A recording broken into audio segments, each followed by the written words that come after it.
Welcome student. तो चलिए आज हम पढ़ते हैं डेथ ऑफ पार्टनर वाला एक इजी सा सम, सिंपल सम से चालू करेंगे। उसके बाद आपको और 2-3 वीडियो डालूंगा जिसमें गुडविल का ट्रीटमेंट और एक्यूरेट जो डेथ ऑफ पार्टनर की डिमांड होती है क्वेश्चन की, उस डिमांड के हिसाब से बोर्ड एग्जाम में आपको कैसे क्वेश्चन सॉल्व करना है, क्या चीजें मैंडेटरी है लिखना जरूरी है मार्किंग के लिए, और क्या चीजें छोड़ भी दी तो आपने चलेगा, वो भी चीजें आपको साथ साथ बताई जाएगी।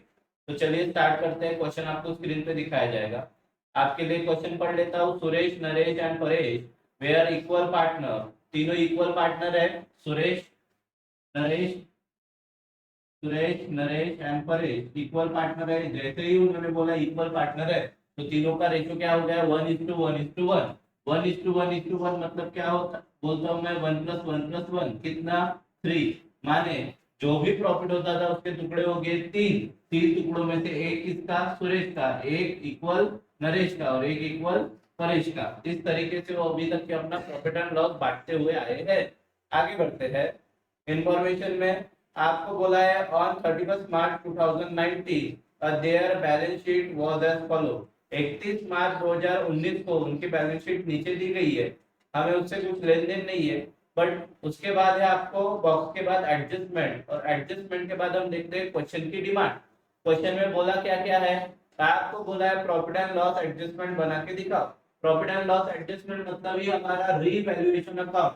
इसलिए मैं बोलता हूँ कि क्वेश्चन में प्रॉफिट एंड लॉस एडजस्टमेंट दिया हो तो आप लोग कंफ्यूज नहीं होंगे। Profit and loss adjustment account and revaluation account एक ही चीज है। रीवैल्यूएशन अकाउंट हमने बना लिए हैं पार्टनर्स कैपिटल। क्वेश्चन की डिमांड है पार्टनर्स कैपिटल हमने बना लिया है। सी पे दिया है आपको balance sheet of the continuing firm. जो फर्म कंटिन्यू हो रही है उसकी बैलेंस शीट बनाने के लिए बोला है। अब कंटिन्यूइंग फर्म में देखेंगे आप लोग बैलेंस शीट एज ऑन 1 अप्रैल 2019 ना लिखते हुए आप लिखेंगे, देखिए पहला ही एडजस्टमेंट है सुरेश डाइड ऑन 30 जून 2019। 30 जून 2019 को सुरेश मरा है। कब मरा? 30 जून 2019 को। तो जिस दिन पार्टनर मर रहा है डेथ ऑफ पार्टनर में, बैलेंस शीट के ऊपर वही तारीख लिखेंगे या उसका नेक्स्ट डे आप लिखने वाले हो। नेक्स्ट डे क्या हो जाएगा 30 जून के लिए? 30 जून के बाद नेक्स्ट डे हो जाएगा 1 जुलाई 2019। 1 जुलाई 2019 क्या बताया और मैं? नेक्स्ट डे आपको लिखना है। कौन सा दिन आपको लिखना है? तो वो दिन जिस दिन आपका पार्टनर मर रहा है। जो भी पार्टनर डेट बताया जा रहा है, जिस दिन को डेट बताया जा रहा है वही डेट आप कहाँ पे लिख दोगे? बैलेंस शीट के ऊपर लिख दोगे।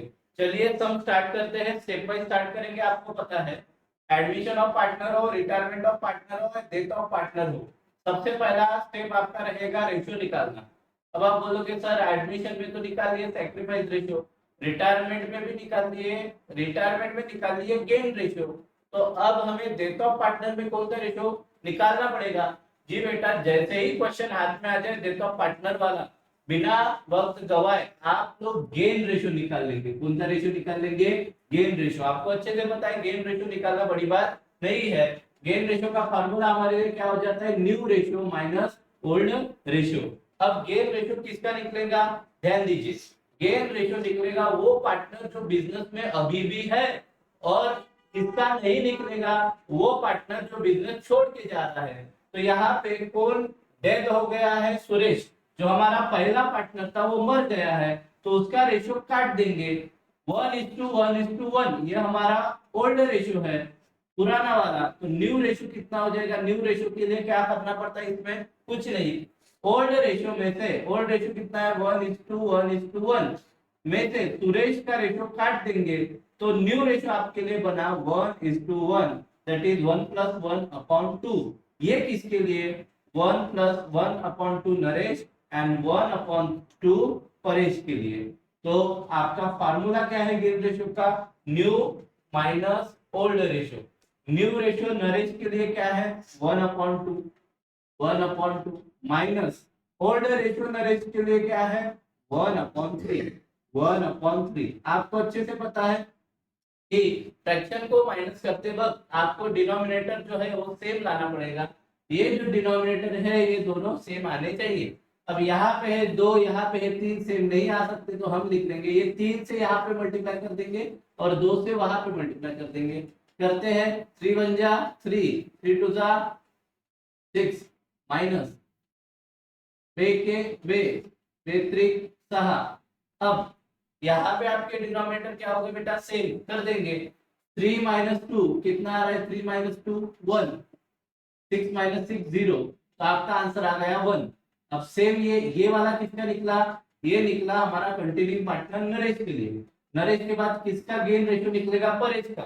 क्यों गेन रेशियो नरेश और परेश का ही निकलेगा, तो बेटा सुरेश तुम्हारा मर गया, पार्टनर सुरेश मर गया। अब बिजनेस आगे कौन बढ़ाएगा, बिजनेस आगे बढ़ाएगा नरेश एंड परेश। तो जो भी सैक्रिफाइसेस उनको सुरेश की वजह से करना पड़ता था, अब वो उन्हें करना नहीं पड़ेगा। समझिएगा, पहले प्रॉफिट के टुकड़े कितना होते थे, 3। अब सुरेश मरने के बाद प्रॉफिट के टुकड़े कितना होंगे, 2। तो जो 2 कंटिन्यूइंग पार्टनर है उनको प्रॉफिट ज्यादा मिलेगा, उनको गेन होगा। और उस गेन के लिए हमको क्या निकालना पड़ता है, गेन रेशियो। आपको आपके होल क्वेश्चन में, पूरे क्वेश्चन में गेन रेशियो का कहीं पे काम पड़े या ना पड़े, मैं आपको सजेस्ट करूंगा कि ज्यादा से ज्यादा 1 मिनट लेगा आपका क्या निकालने के लिए, गेन रेशियो निकालने के लिए, उससे ज्यादा नहीं लेगा। तो आप वर्किंग नोट में गेन रेशियो का गेन रेशियो निकालकर बता दीजिएगा, देता हूं पार्टनर में भी। उसके बाद परेश का न्यू रेशियो कितना है, वही 1/2। परेश का ओल्ड कितना है, वही 1/3, 1/2, 1/3। सेम यहाँ पे भी ऊपर वाले समान वही, यहाँ पे 2 है, यहाँ पे 3 है, हो नहीं सकता। इसको 3 से मल्टीप्लाई कर दूंगा, इसको मल्टीप्लाई कर दूंगा 2 से, 3 के 3, 3 दूने 6 माइनस बे के बे, 3 दूने 6। अब 3 में से 2 गए, 1 6 में से 6 गए 0। तो आपका यहाँ पे भी आंसर बनता है 1:1। क्या आंसर बना, 1:1। 1 नरेश के लिए और 1 परेश के लिए। इस तरीके से बेटा आप क्या निकालने वाले हो, सबसे पहले स्टेप में गेन रेशियो निकालने वाले हो। गेन रेशियो निकालने के बाद डायरेक्ट अपन कहां पे चलते हैं, एडजस्टमेंट के ऊपर। जी नहीं, पहले फॉर्मेटिंग देख लेते हैं। सेकंड स्टेप में फॉर्मेटिंग और नामकरण देख लेंगे। फॉर्मेटिंग में हमने क्या बनाया है बेटा, एक छोटा सा बॉक्स लेजर फॉर्मेट में बना दिया, किसके लिए, रीवैल्यूएशन अकाउंट के लिए। किसके लिए बना दिया, रीवैल्यूएशन अकाउंट। रीवैल्यूएशन अकाउंट, उसके बाद partners capital account. Partners capital में नाम डाल देंगे, कौन कौन पार्टनर है हमारे, सुरेश नरेश परेश। कर देते हैं नामकरण, सुरेश नरेश परेश, सुरेश नरेश परेश। कैपिटल के बाद, पार्टनर्स कैपिटल अकाउंट के बाद आपकी बनेगी बैलेंस शीट, और बैलेंस शीट के बाद आपका बनेगा कैश अकाउंट। कैश अकाउंट वैसे तो हमारे क्वेश्चन के डिमांड में नहीं है, बट ये कैश अकाउंट हमको दिखाना पड़ेगा एज अ वर्किंग नोट। किसके लिए दिखाना पड़ेगा, एज अ वर्किंग नोट, क्योंकि बिना कैश अकाउंट दिखाए आपको कैश का बैलेंस नहीं निकाल जाएगा। कैश का बैलेंस नहीं निकलेगा तो हमारी बैलेंस शीट टैली लगने वाली नहीं है। चलिए, फर्स्ट स्टेप गेन रेशियो निकालना, सेकंड स्टेप फॉर्मेटिंग एंड नामकरण। तो थर्ड स्टेप में आप क्या कर रहे हो बेटा, थर्ड स्टेप में आप करोगे डायरेक्ट एडजस्टमेंट। आइए एडजस्टमेंट पे आते हो, क्या हमारी एडजस्टमेंट बोल रही है, सुरेश डाइड ऑन 30 जून 2019। सुरेश मर गया, कब मर गया, 2019 को मर गया। तो following adjustment they agreed as, क्या क्या एडजस्टमेंट हुई, furniture was to be adjusted to it market price 1,70,000। बोल रहा है एडजस्टमेंट, एडजस्टमेंट आपको बता रही है कि फर्नीचर को हमने एडजस्ट किया उसके मार्केट प्राइस पर, जो कि है 1,70,000। अब सर इसका मीनिंग क्या निकलता, खड्डे में डालो मीनिंग। आप ये समझो कि फर्नीचर की वैल्यू कितना हो गई, 1,70,000। डब्बे को पूछो फर्नीचर की वैल्यू थी कितना, डब्बा आपको बताएगा। डब्बा बता रहा है आपको फर्नीचर था 1.5 लाख का। क्वेश्चन में जाइए, डब्बे को पूछिए फर्नीचर की वैल्यू, डब्बा फर्नीचर की वैल्यू बता रहा 1.5 लाख। लिख लेंगे फर्नीचर कितना, 1,50,000। अब डब्बे ने आपको फर्नीचर की वैल्यू बताया 1,50,000, पर एडजस्टमेंट ने आपको फर्नीचर की वैल्यू कितना बताया, 1,70,000। फिर सर हमें किसकी सुननी चाहिए, डब्बे की या एडजस्टमेंट की, तो हम सुनेंगे एडजस्टमेंट की। एडजस्टमेंट आपको बोल रही है कि फर्नीचर की वैल्यू 1,50,000 ना होते हुए 1,70,000 है, तो फिर 1,50 में कितना बढ़ गए, तो जो बढ़ गए उसको मैं लिखता हूँ एप्रिसिएशन। कितना रुपए बढ़ गए, 20,000। 1,50,000 में अगर 20,000 का गेन दिखा दूंगा तभी जाकर बाहर कितना निकल पाएंगे, 1,70,000। तो यहाँ पे आपकी असेट फर्नीचर जो कभी कभार 1,50,000 की हुआ करती थी, आज वो 20,000 का एप्रिसिएशन लेकर टोटल वैल्यू उसकी कितना हो गई, 1,70,000। अब अच्छा हुआ या बुरा हुआ? जी अच्छा हुआ। सर आप बोलोगे कैसे अच्छा हुआ? आपकी असेट जो कभी 1,50 की थी, आज वो 1,70 की होगी, कितने से बढ़ गई, 20,000 से बढ़ गई। बुरा हुआ तो डेबिट करो, अच्छा हुआ तो क्रेडिट करो। किसके साथ अच्छा हुआ? फर्नीचर के साथ। तो यहाँ पे क्या लिखूंगा, bye furniture.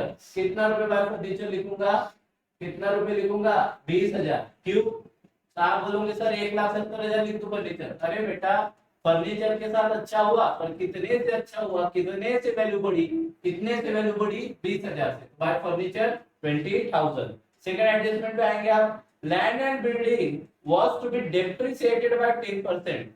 Land and building की वैल्यू डेप्रिसिएट कर दो। डेप्रिसिएशन का मतलब घटा दो। लैंड एंड बिल्डिंग की वैल्यू घटाने के लिए बोला, कितना घटाने के लिए बोला है रे, 10%। लिख देंगे land and building. Land and building लिखा आपने, कितना है लैंड एंड बिल्डिंग की वैल्यू, 2,00,000। 2,00,000 वैल्यू अंदर लिखेंगे। कौन बता रहा 2,00,000 की वैल्यू? डब्बा। डब्बे में आइए, डब्बे को पूछिए लैंड एंड बिल्डिंग की वैल्यू, बताएगा आपको। डब्बा कितना, 2,00,000। अब 2,00,000 लैंड एंड बिल्डिंग की वैल्यू है, माइनस कर देंगे depreciation at the rate 10%। Depreciation at the rate 10%। कितना परसेंट का डेप्रिसिएशन लगाना है, 10%। कैसे निकालते हैं आप 2,00,000 के 10%? ध्यान देंगे, कुछ नहीं करना है, 2,00,000 जैसे का वैसे लिख लेंगे। 2,00,000 में से एक जीरो पीछे से काट देंगे तो आपको ये मिल गया 10%। कितना, एक जीरो पीछे से काटने के बाद बचता कितना है, 20,000। तो 2,00,000 के 10% कितना हो जाएगा, 20,000। 2,00,000 में से 10% 20,000 रुपए आप क्या कर देंगे, माइनस। तो बाहर आ जाएंगे 1,80,000। अब आप मुझे बताइए क्या आपके साथ अच्छा हुआ या बुरा हुआ? जी बेटा बुरा हुआ। आपके असेट जो कभी 2,00,000 की हुआ करती थी, घटकर उसकी वैल्यू कितना हो गई, 1,80,000। कितने से वैल्यू कम हो गई, 20,000 से। तो 20,000 से बुरा हुआ, किसके साथ बुरा हुआ, लैंड एंड बिल्डिंग के साथ। आपका नियम है रिवैल्यूएशन अकाउंट का, बुरा हुआ तो डेबिट करो, अच्छा हुआ तो क्रेडिट करो। किसके साथ बुरा हुआ, लैंड एंड बिल्डिंग। तो मैं यहाँ पे लिखूंगा टू लैंड एंड बिल्डिंग। क्या लिखूंगा, टू लैंड एंड बिल्डिंग। कितने से बुरा हुआ लैंड एंड बिल्डिंग के साथ, 20,000 से। चलिए आगे बढ़ते हैं। उसके बाद ध्यान देंगे आप लोग, provide RDD at the rate 5% on debtor. Debtor पे 5% की क्या लगाने के लिए बोला है, आरडीडी लगा देंगे। डेटर कौन लोग रे, डेटर वो लोग जो आपको क्या देने वाले हैं, पैसा। कौन बताएगा डेटर की वैल्यू, डब्बा। डब्बे में जाइए तो डब्बा आपको बता रहे डेटर से 1,50,000 रुपए के, कितना, 1,50,000। मानिए लोग आपको कितना रुपए देने वाले हैं, 1,50,000। बट एडजस्टमेंट ने आपको बोला कि इसमें से हो सकता है कि 1,50,000 में से 5% आपका पैसा डूब जाए। तो माइनस कर दूंगा R D D at the rate कितना परसेंट, 5% पैसा मुझे क्या करना है, माइनस। कैसे करूंगा, फिर एक बार ध्यान दीजिएगा, 1,50,000 में से कितना पैसा डूबने वाला है आपका, 5% पैसा। 1,50,000 में से एक जीरो काटेंगे तो आपको मिलेगा 10%। कितना परसेंट, 10%। कितना हुआ 10%, 15,000। ये आपका कितना हुआ, 10%। 1,50,000 का 10% कितना हुआ, 15,000। अब आप समझिएगा, सर हमें तो 5% चाहिए, 10% निकाल के कोई मतलब नहीं है। देखिए बेटा ध्यान दीजिए, 1,50,000 में से एक जीरो काटोगे मिलेगा 10%। अब 10 के आधे कितना, 5। तो 15,000 के आधे 7,500। 15,000 का आधा कितना हो जाएगा, 7,500। तो 1,50,000 में से कितना माइनस करूंगा, 7,500 क्या कर दूंगा, माइनस। तो यहाँ पे बचेगा 1,42,500। 1,42,500। अब आप मुझे बताइए क्या ये आपके साथ अच्छा हुआ या बुरा हुआ? ये आपके साथ बुरा हुआ। लोग आपको देने वाले थे 1,50,000 रुपए, अब आपको लग रहा है लोग आपके 7,500 रुपए डुबा देंगे। अब आपको लोगों से सिर्फ कितना मिलने वाले हैं, 1,42,500। तो आपका नुकसान चल रहा है 7,500 का। नुकसान हुआ, बुरा हुआ। बुरा हुआ तो डेबिट करो, अच्छा हुआ तो क्रेडिट करो। तो बुरा हुआ है तो डेबिट में लिखूंगा, किसके साथ या किसके वजह से बुरा हुआ, आर डी डी के वजह से बुरा हुआ। कितने से बुरा हुआ, 7,500। कितने से बुरा हुआ, 7,500। आगे बढ़ेंगे, ये आपकी मेन एडजस्टमेंट हो जाती है जो आपको डेथ ऑफ पार्टनर में बहुत अच्छे से समझना है, इजीली समझ लेंगे, ध्यान दीजिएगा। एडजस्टमेंट पढ़ रहा हूं आपके लिए। The profit up to the date of death, इसको आज लाइन को बहुत अच्छे से समझेंगे। The profit up to the date of death of Suresh is to be calculated on the basis of average profit of last year which was 90,000। अब इस concept को ही बहुत अच्छे से समझेंगे बेटा, ध्यान दीजिए। सुरेश, नरेश एंड परेश, ये तीनों पार्टनर थे। ये तीनों क्या थे, पार्टनर। अब हुआ क्या कि सुरेश, दुखद घटना हो गई। सुरेश ये जो हमारा पार्टनर था, पार्टनरशिप में मर गया बेचारा। कौन तारीख को मरा, ये मरा 30 जून को। कब मरा, 30 जून 2019। अब सर आप बोलोगे कि सर आपको कैसे पता 30 जून को मरा, क्वेश्चन में ही लिखा है, पहली लाइन एडजस्टमेंट की बोलती है सुरेश डाइड ऑन 30 जून 2000। अब सुरेश मरा है 30 जून को, सुरेश मरा है कब, 30 जून को, ध्यान दीजिएगा। तो हम तीनों पार्टनर थे, मान लीजिए सुरेश, नरेश और परेश। अब तीनों पार्टनर थे तो प्रॉफिट में तीनों का हिस्सा बराबर में बांटा जाना था। अब सुरेश मर गया, बट मर तो गया बट कुछ दिन जिया भी। अब मरने के दिन हमको क्या पहले से पता होती क्या, नहीं। अब वो मरा कब, 30 जून को। हमारा साल शुरू कब हुआ, हमारा साल शुरू हुआ 1 अप्रैल को। हमारा साल कब शुरू होता है, 1 अप्रैल। आपको फाइनेंशियल ईयर अच्छे से पता है, 1 अप्रैल से लेकर मार्च तक। तो सुरेश जिया कितना, अप्रैल, मई, जून। जुलाई बोल सकते क्या, जी नहीं। क्यों, क्योंकि जून की एंड डेट जो कि होती है 30 जून, जून की एंडिंग वाली तारीख जो कि होती है 30 जून, उस दिन सुरेश मर गया। यानी सुरेश फिर भी हमारे पार्टनरशिप में कितना दिन जिंदा रहा, अप्रैल, मई, जून, कितना महीने, 3 मंथ। कितना महीने, 3 मंथ। तो सुरेश ये वो पार्टनर है जो मर गया, बट फिर भी वो हमारे पार्टनरशिप में कितने दिनों के लिए जिंदा रहा, 3 महीनों के लिए जिंदा रहा। तो हमें सुरेश को मरने के दिन तक, आपकी लास्ट एडजस्टमेंट जो बता रही है उस लाइन का मीनिंग समझ लेंगे। The profit up to the date of death, इसका मतलब होता है मरने के दिन तक उसको आपको प्रॉफिट में क्या देना पड़ेगा, हिस्सा देना पड़ेगा। किसका हिस्सा निकालने के लिए बोला है रे, किसका हिस्सा निकालने के लिए बोला है, तो यहाँ पे हिस्सा निकालने के लिए बोला है सुरेश का। कब तक के हिस्सा निकालना है, पूरे साल भर का, ये नहीं। साल भर का हिस्सा तो सुरेश का बनता ही नहीं है, क्योंकि साल भर सुरेश हमारे यहाँ था ही नहीं। सुरेश कब मर गया, तो सुरेश मर गया 3 महीने बाद। कब, साल चालू होने के 3 महीने बाद। अप्रैल जिया, मई और जून के आखिरी तारीख को वो मर गया। तो उसको जो प्रॉफिट में हिस्सा मिलेगा, क्या वो 12 महीनों का मिलेगा या 3 महीनों का, आप सोचकर बताइए। सुरेश ये वो पार्टनर है जो हमारे यहाँ 3 महीने ही दिया, तो उसको प्रॉफिट में हिस्सा कितना मिलेगा, 12 महीने का या 3 महीने का। जी उसको प्रॉफिट में हिस्सा मिलेगा सिर्फ 3 महीने के लिए, 12 महीने के लिए नहीं। अब आप ये समझेंगे, हम ये कैलकुलेशन कर रहे हैं 1 जुलाई को कि प्रॉफिट में हमें किसको हिस्सा देना है, सुरेश को हिस्सा देना है। पर आपको अच्छे से पता है कि हम प्रॉफिट कैसे कैलकुलेट करेंगे, जब पूरा साल 1 अप्रैल से लेकर 31 मार्च तक, नेक्स्ट ईयर 31 मार्च तक पूरा साल, 12 महीनों की जो साइकिल हमारी है, 12 महीनों की जो साइकिल हमारी है वो खत्म हो जाएगी। तब हम क्या गिनने बैठेंगे कि इस साल प्रॉफिट हुआ या लॉस हुआ।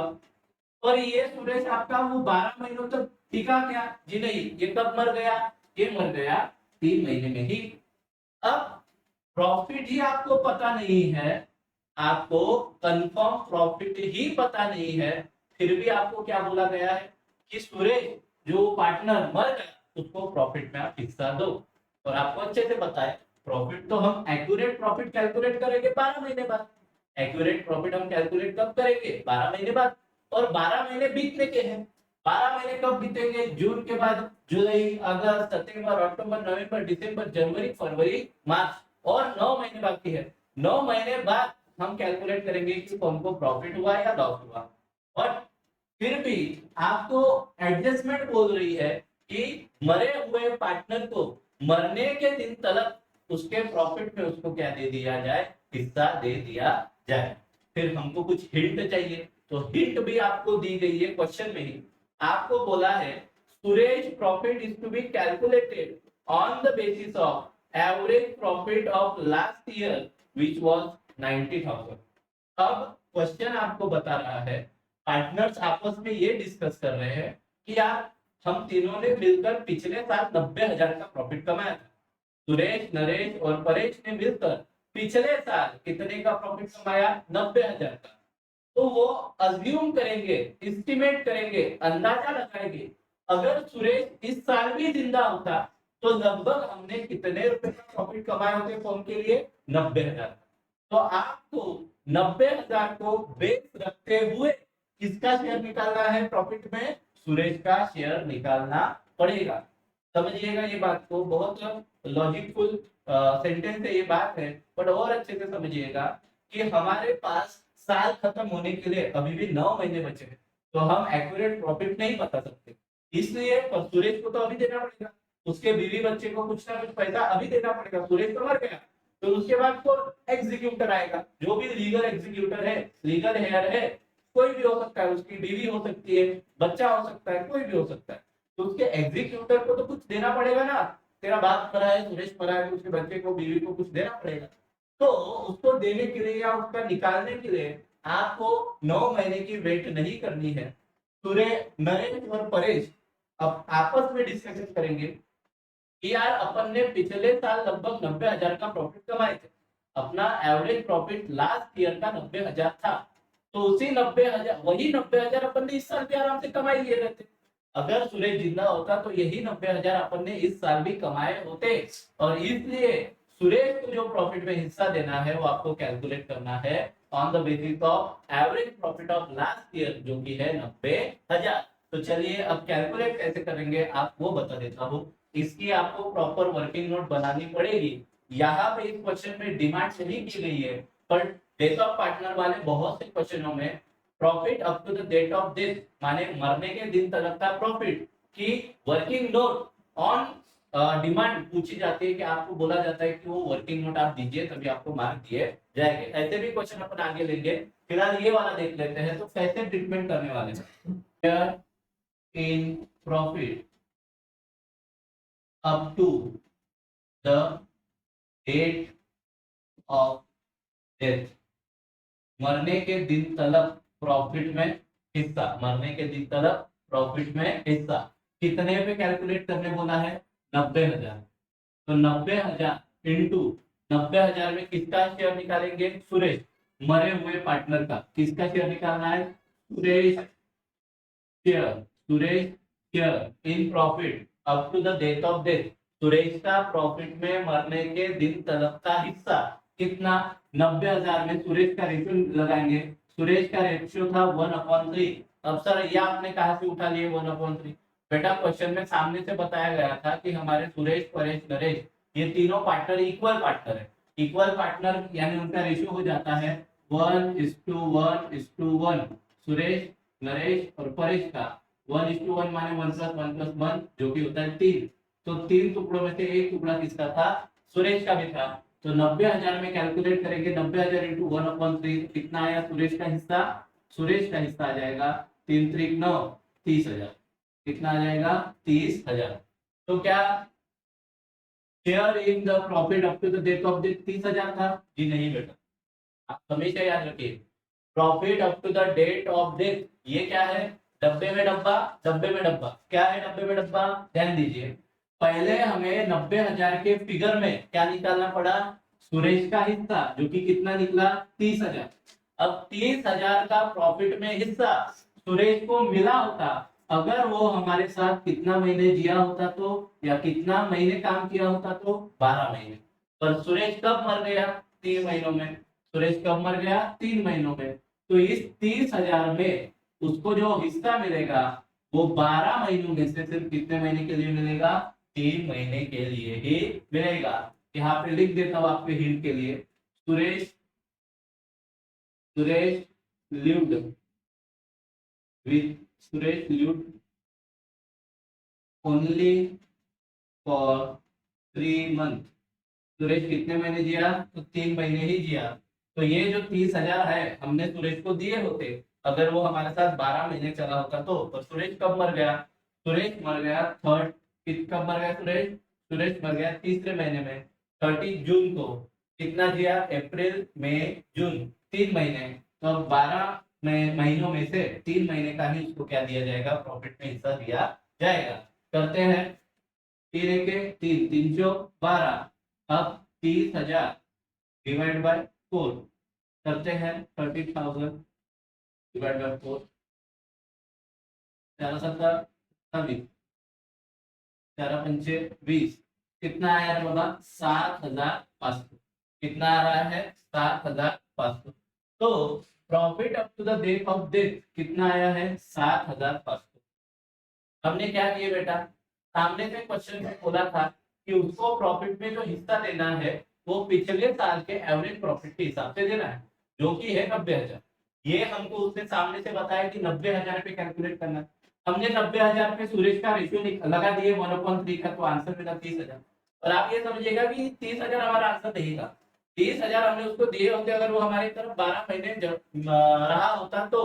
पर सुरेश हमारे यहाँ कब तक रहा? सिर्फ 3 महीने। तो 12 महीने में से 3 महीने के लिए 30,000 पे कैलकुलेशन करेंगे। 30,000 इंटू 12 में से 3 महीने, तो आंसर आपका आ रहा है 7,500। तो उसको जो प्रॉफिट में हिस्सा मिलेगा तो कितना मिलेगा? 7,500। ये हो गया वर्किंग नोट, ये हो गया कैलकुलेशन, ये हो गया कंसेप्ट। इसकी एंट्री कैसे लगाते हैं सर? ध्यान दीजिए, आप आएंगे पार्टनर्स कैपिटल के क्रेडिट साइड पे। कहां पे आएंगे? पार्टनर्स कैपिटल के क्रेडिट साइड पे। यहाँ पे आप लिख रहे हैं, क्या लिखेंगे? By profit and loss suspense account. By profit and loss suspense account. कितना सस्पेंस अकाउंट लिखेंगे? ध्यान दीजिए, किस केस में लिखना है? जो पार्टनर मर गया है उसी केस में लिखेंगे profit and loss suspense account. कितना? 7,500। कितना निकला हमारा? 7,500। क्या बोलेंगे इसको? Profit and loss suspense account. इसकी सेकंड एंट्री हम कहां पे लगा देंगे? यहाँ पे असेट साइड में लिखेंगे P&L profit and loss suspense account. Profit and loss suspense account. कितना रुपए बाबा? 7,500। अब हम एक सस्पेंस वाला कंसेप्ट समझे। 7,500 भले 7,500 भले ही सुरेश का क्या निकल रहा है बाबा? प्रॉफिट में हिस्सा निकल रहा है 3 महीनों के लिए। पर चालू साल में, करंट ईयर में 90,000 ही प्रॉफिट होगा। ये बात पक्की है क्या? नहीं। ये तो तुमने एस्टिमेट लगाया, पिछले साल का अंदाजा लगाया कि पिछले साल हमने 90,000 कमाए थे, तो इस साल भी हम लगभग 90,000 कमा ही लेंगे। इस साल उतना ही प्रॉफिट होगा, ये जरूरी है क्या? नहीं। फिर नहीं हुआ तो ये 7,500 हम बचा कर रखेंगे। किसको देने के लिए? बाद में एग्जीक्यूटर को देने के लिए 12 महीने बाद।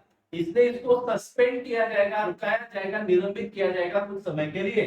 तो उसको आप देखते हो profit and loss suspense account. 7,500 एक एंट्री पार्टनर कैपिटल के क्रेडिट में, तो दूसरी एंट्री असेट साइड में लगेंगे। कितने की रहे? 7,500 की।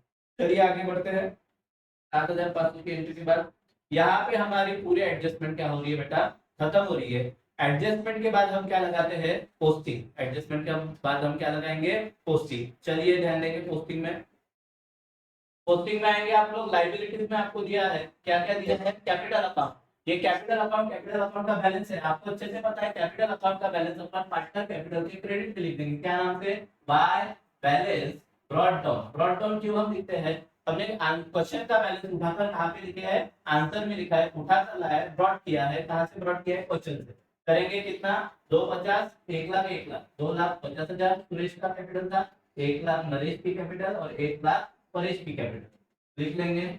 अब उसके बाद आप देख पा रहे हैं सन्ड्री क्रेडिटर। सन्ड्री क्रेडिटर हमारी लाइबिलिटी है, तो सिंपली हम क्रेडिटर कहाँ पे लिख देंगे? लाइबिलिटी में लिख देंगे क्रेडिटर। कितना लिखेंगे? 1,50,000। कोई एडजस्टमेंट नहीं थी, जैसा था वैसा लिख देंगे 1,50,000। उसके बाद लैंड एंड बिल्डिंग, असेट में आइए, लैंड एंड बिल्डिंग हो गया है, एडजस्टमेंट थी, फर्नीचर हो गया है, एडजस्टमेंट थी, डेटर्स भी हो गए हैं, एडजस्टमेंट थी उस पे। कैश अकाउंट आपको गिवन है, कौन सा अकाउंट आपको गिवन है, कैश अकाउंट। तो सिंपली कैश अकाउंट यहाँ पे लिख देंगे to balance brought down, to balance brought down. कितना रुपए ब्रॉट डाउन करेंगे बेटा, कैश ब्रॉट डाउन करेंगे 1,00,000 रुपए। कितना रुपए, 1,00,000 रुपए। अब सर कैश का बैलेंस क्यों यहाँ पे लिखा, क्योंकि मेरे पास कैश अकाउंट एज वर्किंग में अवेलेबल था। कुछ रहे कम ज्यादा करने का या ना रहे, आपको कैश अकाउंट बनाना है, बैलेंस लिखना है, बैलेंस निकालना है और बाद में असेट में एट द एंड लिख देना है। कैश मेरे पास अवेलेबल थी पहले से ही। कैश की एंट्री आप देख पा रहे हो, मैंने डेबिट पे लगाई है टू बैलेंस ब्रॉट डाउन के नाम से, क्योंकि कैश हमारे असेट में है। असेट हमेशा हमारा डेबिट बैलेंस शो करता है। कौन सा बैलेंस शो करता है, डेबिट बैलेंस। तो यहाँ पे आपकी fourth step that is posting भी खत्म हो रही है। तो लास्ट स्टेज पे हम यहाँ पे हम करने वाले हैं बेटा क्लोजिंग। और क्लोजिंग हम किस तरीके से करेंगे ध्यान दीजिएगा। बड़े में से छोटे को क्या करेंगे, माइनस, बड़े में से छोटे को क्या करेंगे, माइनस। तो बड़ी अमाउंट लिखते हैं, यहाँ पे 20,000 है, यहाँ पे 7,500 है। 20,000 सॉरी 20 और 7,500 27,500। कितना आएंगे, 27,500। 27,500 में से 20,000 क्या कर देंगे माइनस, तो कितना बचते, 7,500। यहाँ पे लिख देंगे बाय, क्या लिखेंगे, बाय प्रॉफिट, सॉरी यहाँ पे जब डेबिट में हमारा आता है तो होता है प्रॉफिट, क्रेडिट में आएगा तो हम बोलेंगे उसको loss. By loss transfer to, by loss transfer to partner capital account. ये लॉस हमको ट्रांसफर करना होता है पार्टनर कैपिटल अकाउंट में। कितना लॉस आया है, 7,500। बड़ी अमाउंट दोनों साइड लिख देंगे, 27,500 इधर भी उधर भी, एक लाइन ऊपर दो लाइन नीचे कर देंगे। बड़े में से छोटे को किया माइनस, 27,500 में से 20,000 गए तो बैलेंस कितना निकला, 7,500। क्रेडिट में आया है तो ये हमारा लॉस है। ये लॉस हमको बांटना पड़ेगा तीनों पार्टनर में। तीन पार्टनर कौन कौन थे, सुरेश, नरेश और परेश। अब तीनों पार्टनर को ये बांटते हैं इक्वली, तो इक्वली बांटेंगे तो कितना आ जाएगा बेटा, 2,500 आ जाएगा। 2,500 सुरेश को, 2,500 का लॉस नरेश को उठाना होगा, 2,500 का लॉस उठाना होगा परेश को, 2,500 का लॉस किसको उठाना होगा, परेश को। अब आया क्रेडिट तो डालेंगे डेबिट, बराबर ना, आया क्रेडिट तो डालेंगे डेबिट। तो डेबिट में लिखेंगे टू, रीवैल्यूएशन के क्रेडिट में, रीवैल्यूएशन के क्रेडिट में सुरेश नरेश परेश का नाम, तो सुरेश नरेश परेश के डेबिट में रीवैल्यूएशन का नाम, to revaluation, revaluation account, to revaluation account लिखेंगे। क्या आया है हमारा, लॉस आया है, कितने का, सुरेश को लॉस हुआ 2,500 का, नरेश को भी लॉस 2,500 का, परेश को भी लॉस 2,500, 2,500 का लॉस है। चलिए यहाँ पे हमने बैलेंस जो आया था क्रेडिट में डेबिट में ट्रांसफर कर दिया। अब हम क्लोज करने वाले हैं पार्टनर्स कैपिटल अकाउंट करेंगे। जो पार्टनर मर रहा है उसका अकाउंट सबसे पहले बंद कर देंगे। जो पार्टनर मर रहा है उसका अकाउंट सबसे पहले बंद आपको करना है। देखते हैं 2,50,000 और 7,500 दैट इज 2,57,500। 2,50,000 7,500, 2,57,500, 2,57,500 की क्रेडिट अमाउंट से सुरेश की डेबिट अमाउंट 2,500 की क्या होगी, माइनस। तो यहाँ पे जो बैलेंस आएगा वो बैलेंस आपको लौटा देना है। सुरेश तो मर गया, सुरेश मरने के बाद सुरेश की बिजनेस में जो कैपिटल थी और जो प्रॉफिट एंड लॉस उसका सस्पेंस है वो आपको किसको देना पड़ेगा, उसके एग्जीक्यूटर को देना पड़ेगा। एग्जीक्यूटर को, उसके बाद कोई भी एग्जीक्यूट करेगा उसका पैसा, उसकी बीवी हो सकती है, उसका बच्चा हो सकता है, पर हमारे अकाउंटिंग के टर्म में हम उसको लीगल हेयर बोलते हैं या फिर बोलेंगे हम एग्जीक्यूटर, बराबर ना। तो उसका पैसा हमें उसको एक तो दे देना है कैश में, तो कैश में हमारे पास कहाँ है, कैश में पैसा है, बट ऐसा कुछ बोला नहीं है क्वेश्चन में कि उसका पैसा उसको कैश में दे दो, इसलिए हम उसको लिखेंगे एग्जीक्यूटर लोन अकाउंट के नाम से। देखिए कभी कभी क्वेश्चन में सामने से बोल दिया जाता है कि एग्जीक्यूटर का पैसा तुरंत उसको कैश में दे दिया जाए, तो फिर यहाँ पे कैश अकाउंट लिखेंगे हम और कैश के क्रेडिट में दूसरे एंट्री लगा देंगे। बट अब यहाँ पे क्या पैसा कुछ बोला नहीं है, तो वो पैसा हम हमारी तरफ बैलेंस रखेंगे। हमारे ऊपर कर्जा है, किसका कर्जा है, सुरेश के एग्जीक्यूटर का, सुरेश के बेटे का या सुरेश के बीवी का हम पे कर्जा है, हमको उसको उतना अमाउंट पे करना पड़ेगा। कितना देख लेते हैं, 2,50,000 उसकी कैपिटल थी, 7,500 मरने के बाद उसका शेयर बन रहा है प्रॉफिट में, हमको उसे देना है 2,57,500, पर उसमें से उसका लॉस कितने का है, उसको झेलना पड़ेगा 2,500 का लॉस, ये 3 महीनों में झेलना पड़ा। तो 57,500 में से 2,500 का लॉस माइनस करेंगे तो आपका बैलेंस होता है 2,55,000। कितना होता है? 2,55,000। और ये बैलेंस, ये 2,55,000 आपको देने पड़ेंगे। किसको देने पड़ेंगे? तो एग्जीक्यूटर लोन एग्जीक्यूटर को देने पड़ेंगे। दिए नहीं जा रहे तो फिलहाल के लिए लोन अकाउंट के नाम से लिख देते हैं। तो मैं क्या लिखने वाला हूँ? To executor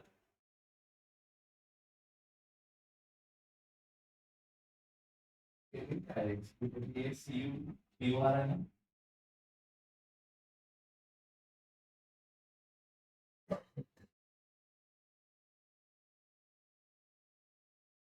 executor loan account क्या लिख दूंगा? To executor loan account. कितना रुपए एग्जीक्यूटर को देने हैं? 2,55,000। कितना रुपए एग्जीक्यूटर को देने हैं? 2,55,000। अब आपको पता है किसी भी प्रकार का लोन आपकी क्या होती है बेटा? लाइबिलिटी। तो ये लोन अकाउंट जो है वो लाइबिलिटी में मैं लिख दूंगा एग्जीक्यूटर लोन अकाउंट। कितना है एग्जीक्यूटर का लोन? 2,55,000। कितना है एग्जीक्यूटिव का दाम? 2,55,000। चलिए 2,55,000 ये लोन के अमाउंट मैंने लाइबिलिटी में डाल दिया। बड़ी अमाउंट दोनों साइड लिख देता हूँ, 2,55,000। बड़ी अमाउंट दोनों साइड, बड़े में से छोटे को हमने किया माइनस, और जो बैलेंस हमारा आ रहा है वो बैलेंस को हमने क्या किया? ट्रांसफर किया लाइबिलिटी।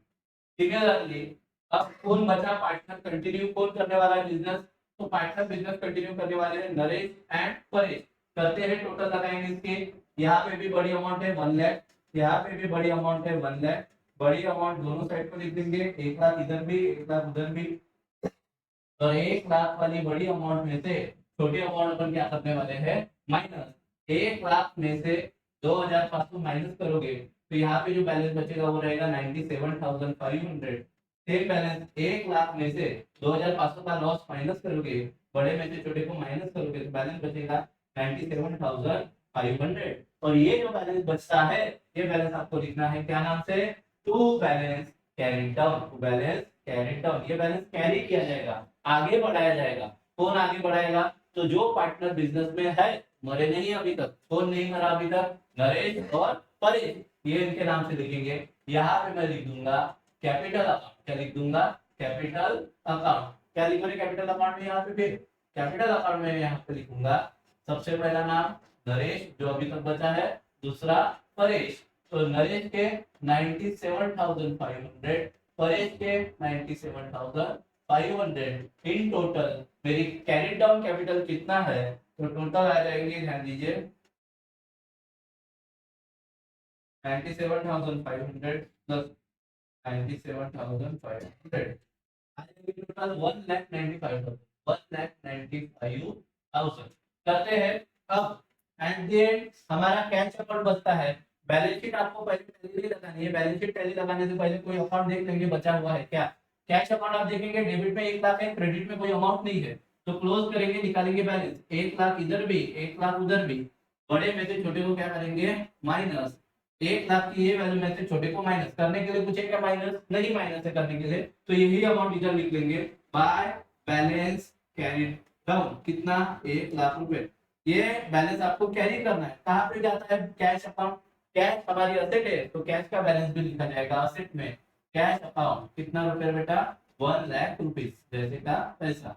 अब एट द एंड हम आते हैं हमारे लास्ट मूवमेंट पर, जब हमको मेरी असेट साइड और बैलेंस शीट की लायबिलिटी साइड दोनों की टोटल सेम निकालनी पड़ेगी, तभी मैं मान पाऊंगा कि मेरे सारे एडजस्टमेंट और पोस्टिंग सही तरीके से हुई है। 1,95,000 प्लस 2,55,000 प्लस 1,50,000, तो यहाँ पे टोटल आ रही है 6 लाख। कितना टोटल आ रही है? 6 lakh rupees. 6 lakh liability side आ रही है, असेट साइड देख लेंगे। 1,70,000 plus 1,80,000 plus 1,42,500 plus 7,500 plus 1 lakh रुपए, तो ये भी टोटल आ रही है 6 लाख। कितना आ रही है? 6 lakh. And this is how we are solving this sum for death of partner. ये भी सम हमारा क्या है? टैली है। बैलेंस शीट में असेट साइड और लायबिलिटी साइड को क्या आ गई है, इक्वल आ गई है। तो ये सिंपल सम था बेटा, आपको कंसेप्ट समझाने के लिए। इसमें आपका कंसेप्ट क्लियर हो गया होगा कि हम मरे हुए पार्टनर का प्रॉफिट में हिस्सा कैसे निकालेंगे, क्यों निकालेंगे, कहां तक निकालेंगे। ध्यान दीजिए, यही एडजस्टमेंट हमारी थोड़ा स्पाइसी थी। क्या था कि Suresh in profit up to the date of death, Suresh को प्रॉफिट में हिस्सा तो देना है तब तक के मरने के दिन तक का। अब सुरेश हमारे तरफ 12 महीने जिया क्या, नहीं, कितना महीने, 3 महीने रहा। कौन कौन थे, अप्रैल मई जून, जून के आखिरी तारीख 30 जून को मर गया। तो उसको प्रॉफिट में हिस्सा देना है पिछले साल के प्रॉफिट के हिसाब से। पिछले साल प्रॉफिट कितना हुआ भैया, 90,000। घर से उठाकर लाया मैं, 90,000 की वैल्यू नहीं, क्वेश्चन में ही गिवन था कि पिछले साल के एवरेज प्रॉफिट के बेसिक पर उसको प्रॉफिट में हिस्सा दो। 90,000 उठाकर लाया यहाँ पे, 90,000 में निकाला सुरेश का हिस्सा 1/3, रेशो लगा दिया सुरेश का। तो निकला कि सुरेश के हिस्से में 30,000 जाने लगा। पर सुरेश को हमने 30,000 प्रॉफिट में हिस्सा दिया होता अगर वो हमारे साथ 12 महीने रहा होता तो। और वो कितने महीने बिजनेस में था, 3 महीने। तो उसको 30,000 में 12 महीने में से सिर्फ 3 महीने का ही अपन क्या दे सकते हैं, प्रॉफिट शेयर दे सकते हैं। 30,000 इंटू 3/12 करेंगे, आंसर आएगा 7,500। ये 7,500 जो आंसर आया है, यही है आपका profit and loss expense account. ये आप लिखते हो पार्टनर कैपिटल के क्रेडिट में, और इसकी सेकंड एंट्री आप लगाते हो असेट साइड में। सिमिलर सम और आगे आपको वीडियो मिलते जाएंगे। गुडविल का ट्रीटमेंट इसके बाद का रहेगा। क्वेश्चन के डिमांड वाले वीडियो भी डालूंगा जिसमें आपको फोकसफुली बताऊंगा कि आपको किन बातों पर ही ध्यान देना है, कौन सी बातें छोड़नी है, कौन सी बातें लिखनी है बोर्ड एग्जाम में, वो सारी चीजें। आज के लिए इतना ही, थैंक यू।